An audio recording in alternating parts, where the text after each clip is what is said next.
Hi everyone, it's Lynn from DevineCentral, and I am back with video number 6 in my series about reading professionally at fairs and festivals. Now, I want to start digging into exactly where and how to find places to read, indoor and outdoor. And today that's what it's going to be about, is indoor and outdoor. Now listen, the possibilities are absolutely endless. So if you can see it and you can sell it, then you can probably read there. I mean, I've seen people pick some of the strangest places to read that work for them. It's just a matter of going in and asking that business owner if you can read there, because you'd be surprised. If you don't ask, you don't know, right? All right, so I have a little 2.5-minute pictorial video set to music that I put out on my channel. It's under videos. You can find it there. I don't have that many videos. But it's something that you might want to look at before you finish watching this video, because frankly, in fact, just pause this one to watch that one. It's going to give you some ideas and get your thoughts percolating while you're listening to what I'm going to say here today. All right, so for starters, again, you need to decide whether you want to do indoor or outdoor. Now, either way, you still have to outfit a booth, which I am going to address in detail of how to outfit and where to get the stuff in later videos. But indoor is really easy. I mean, you don't need a lot of stuff to come in and set up. In fact, most of the event planners will give you a table and chairs. You almost don't even need to bring that. But because hotel ballrooms are more expensive than an empty parking lot for these event planners, typically indoor events are going to be 2 to 3 times more expensive than an outdoor event or a festival somewhere. So the only thing is, though, for the outdoor events, the setup costs, the initial setup, because you have to buy a tent and all that other stuff, does tend to be more expensive. So you can do both at the same time, or you can, pick and choose where you want to start. So let's address outdoor events for a minute, okay? The type of event you choose really does matter. For example, beer and music festivals, and I mean individually or usually combined, are probably going to be the most prevalent out there in the market. However, you'll need to negotiate your space because they're very, very loud. You don't want to be by the sound stage. You don't want to be by any big speakers out there. And for God's sake, you don't want to be anywhere near that incessant growl of the generators from the food trucks. To me, those are worse than being next to the sound stage. So I think that the event planners are used to, maybe not tarot readers per se, but they're used to vendors that need a quieter space to do their thing. And so I think that they'll work with you. But this is where doing advance work for an event really comes in handy. So for example, if this is an annual event, which usually beer and music festivals are, go this year and scout it out, see what kind of vendors are there, see how the setup and the layout is, make sure that you can pick some booth spaces that would benefit you for next year. Okay, because I think that they really will work with you. It's just a matter of, you don't want to get put on the outskirts. You want to pick what section or area that you want to be on. Okay, so that's that. Now, I personally do not do beer and music festivals. Frankly, I like intuitive, holistic, psychic, whatever, outdoor events.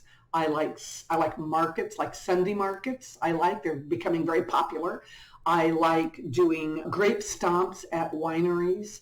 I prefer those because they just tend to be less chaotic than, and even little city street festivals are, less chaotic than the music festivals. Now, the beer and music festivals, I'll tell you right now, they can be extremely lucrative. But you have to deal with drunks. And this is what I talked about at the end of my last video. I'm going to talk about drunks for a minute. So I highly recommend that if you do any place where there's a lot of liquor flowing, please don't let people touch your cards.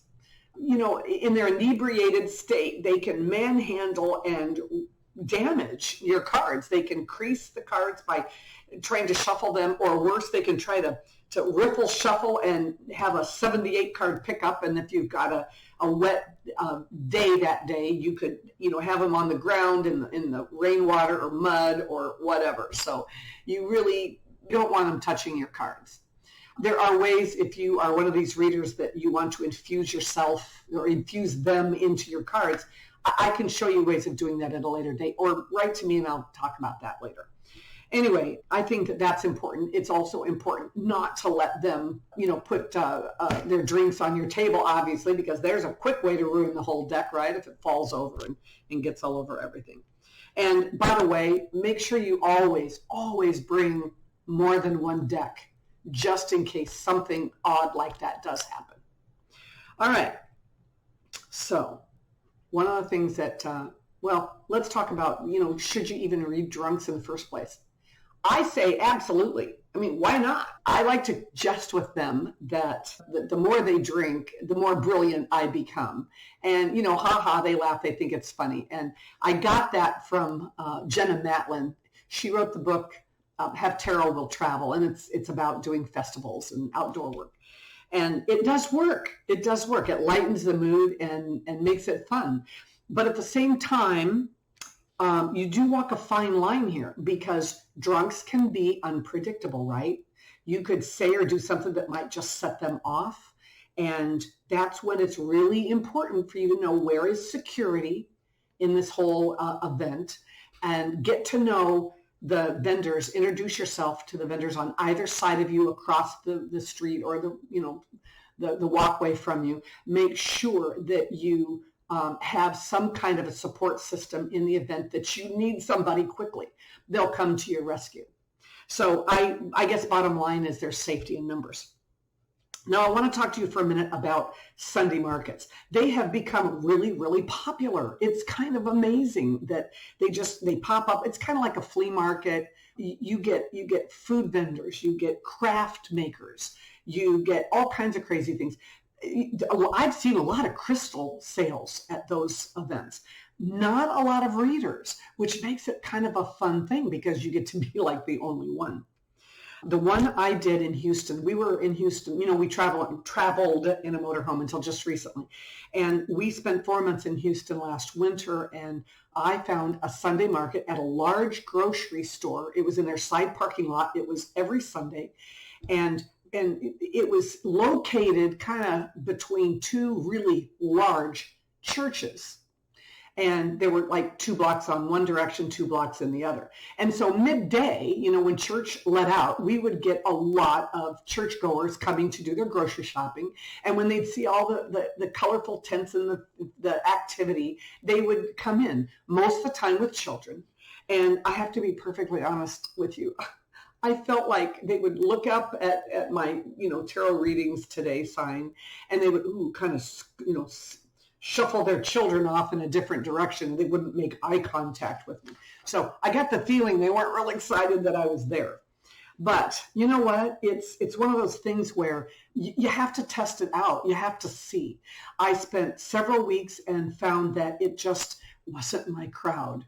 And as with any event, you need to find out, where is a good place to read? I mean, where are you going to make money and where aren't you? Because if people aren't, appreciative of you being there, or if you're not getting the right crowd in the door, you're just wasting your time and your money, because you won't get your money back out of it.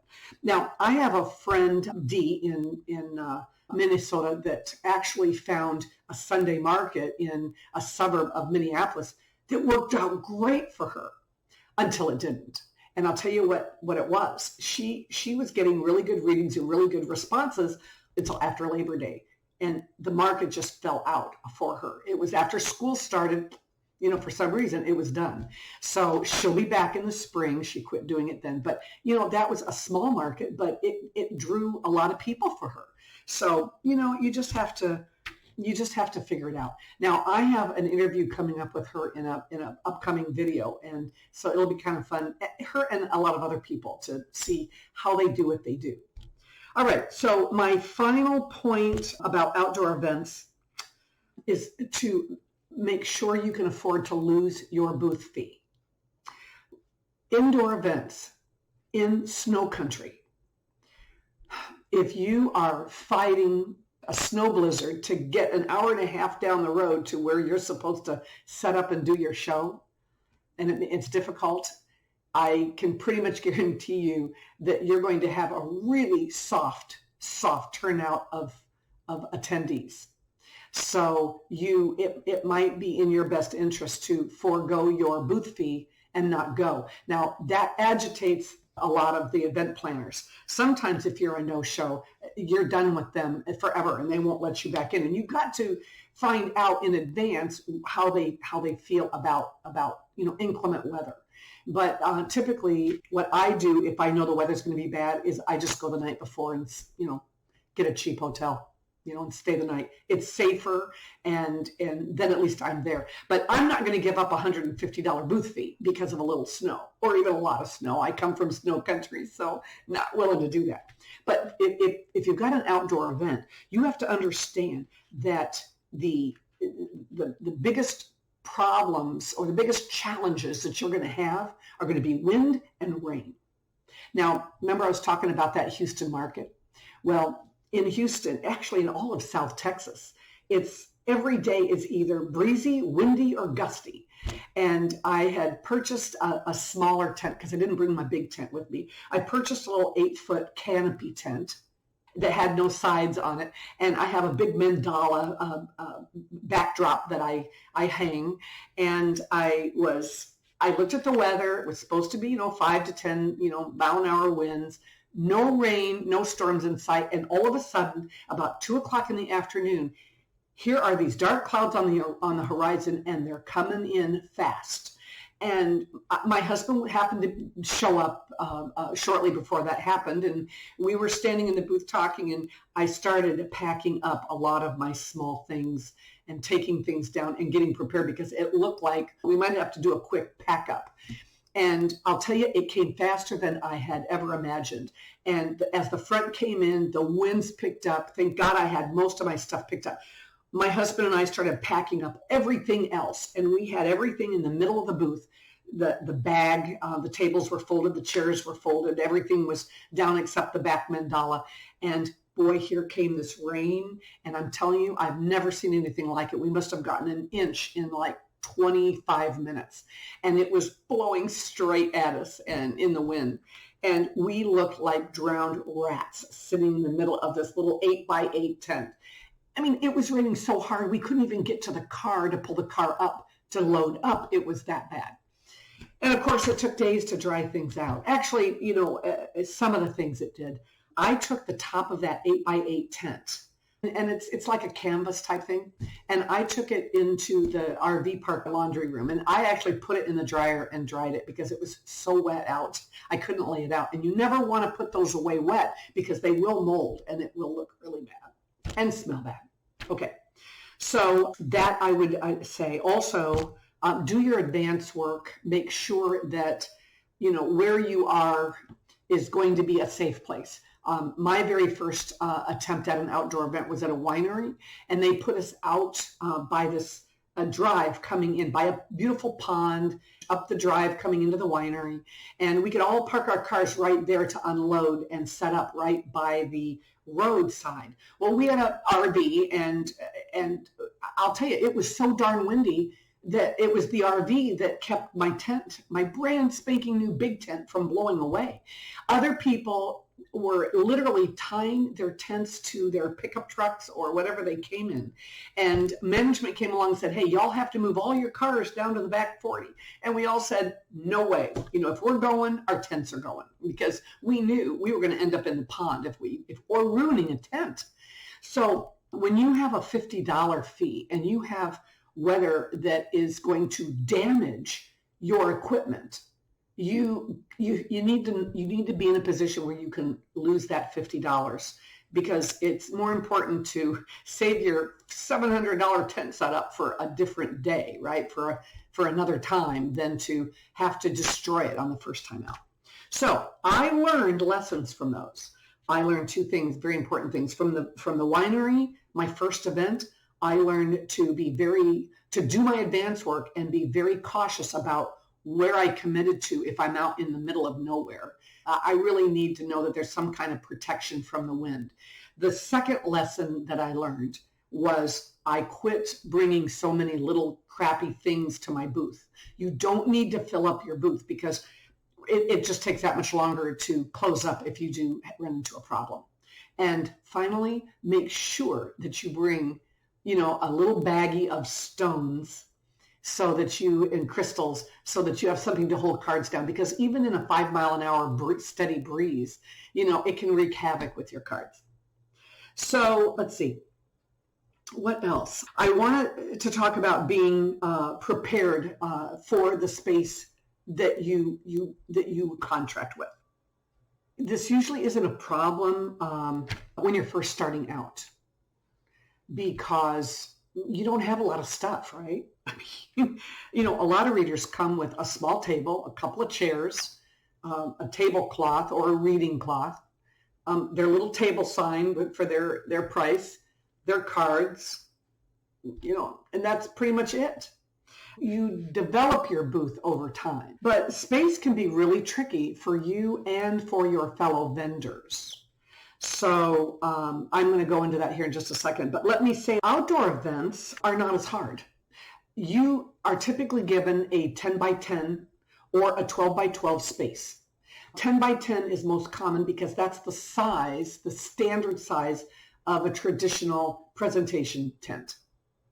And that gives you plenty of room to work. And it's a little bit more, well, even then, because outdoor they can spread them out more, you don't usually have a space issue. I will warn you, though, to talk to your event planners, because some of them require a white tent before you go out and spend $200 or $300 or $400 on a tent. Some of them require that, the white, and also just make sure that, you hit up a half a dozen or a dozen event planners of little city events or whatever to ask them what their size requirements are, just to make sure that, you're not spending a lot of money for nothing. All right, so indoor, it can vary greatly. And I will tell you right now, most presenters on indoor events for psychic events, will offer an 8 by 10 space. So you're 8 deep and you're 10 across the aisle. And if they have a chance to overbook that venue, they're going to tighten up those spaces to get in some more people. The craft shows, the non-psychic events, they vary all over the board, but they can be as small as 4 foot by 7 foot. Now, the first thing that I do when I get to any event is I pull a tape measure that I carry. I think I carry a little 16-foot tape measure. And I lay that down to my 10 feet across the aisle. And I leave it there on the floor until I'm completely set up and until the people on either side of me are completely set up. Because inevitably you will find a vendor that's going to come along. Usually it's a product vendor. The ones that sell clothing are even the worst because they have all these clothes racks and everything. But the vendors tend to bring maybe more than they should. And so they always try to encroach on your space. And the nice thing about laying this tape measure out is it's a really obvious boundary and that you're laying without literally having to be confrontative with them. So that's what I do. Now, if at the end of the day, they don't have enough space for their booth, well, you know what? That's not on you. That's between them and the event planner. And that's where you need to leave that. Okay. So it's not about you. Another thing that you might want to consider doing is showing up early. If I can be the first vendor in the door, I am. And I don't mind waiting, after I set up, because I know that I can get there early enough that if I really hate my booth location or the assigned location, or even if they're not assigned, I can pick the location I want. But adjustments can be made if you get there early enough. Once you get there and there's a lot of hubbub and things going on, the vendors are less and less likely to work with you as it gets closer and closer to showtime. Okay, so those are the lessons you're going to have to live and learn on your own, but I'm just forewarning you, it's something to be prepared for. Now, the best way to ensure that your either booth is adequate, especially your indoor booth, is to set it up in advance, either in your living room or in your garage. On an outdoor booth, I always set it up outside and completely outfit your booth with everything that you would take with you. And you can move it around. I use blue painter's tape and I mark the floor with that tape because that way I can set everything up and move it and shift it and change it in various ways to see what works and what doesn't. And then at the end, you have everything that you would take in a booth. Now you can write all of it down because that becomes your checklist, which is excruciatingly important that you don't forget to take something. That way you can inventory your bag in your car before every single event. All right, in the next video, I am going to give you some specific places where you can go online to find the psychic events. And then the video after that, I will show you where to find the non-psychic or non-woo-woo events. All right, see you in the next video.